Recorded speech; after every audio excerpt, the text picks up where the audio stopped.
नमस्कार विद्यार्थी मित्रांनो, आज आपण हिस्ट्रीमधील काही गव्हर्नर जनरल आणि गव्हर्नर व्हाईसरॉय पाहणार आहोत। बंगालचा प्रथम गव्हर्नर रॉबर्ट क्लाइव्ह हा होता 1757 ते 1760 या दरम्यान।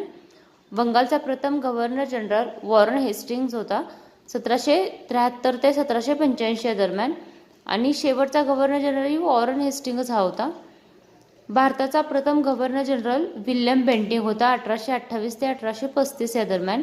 भारताचा शेवटचा गव्हर्नर जनरल आणि भारताचा प्रथम व्हाईसरॉय म्हणजे गव्हर्नर जनरल हे पद नष्ट झाल्यानंतर भारताचा शेवटचा गव्हर्नर जनरल व भारताचा प्रथम व्हाईसरॉय हा होता लॉर्ड कॅनिंग 1856 ते 1862 या दरम्यान।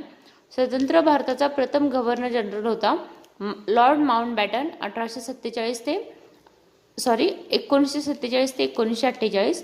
स्वतंत्र भारताचा प्रथम व शेवटचा भारतीय गव्हर्नर जनरल होता श्री राजगोपालचारी चक्रवर्ती राजगोपालचारी 1948 ते 1950। व्हिडिओला लाईक करा, शेअर करा आणि चॅनलला सबस्क्राईब करा। थँक्यू।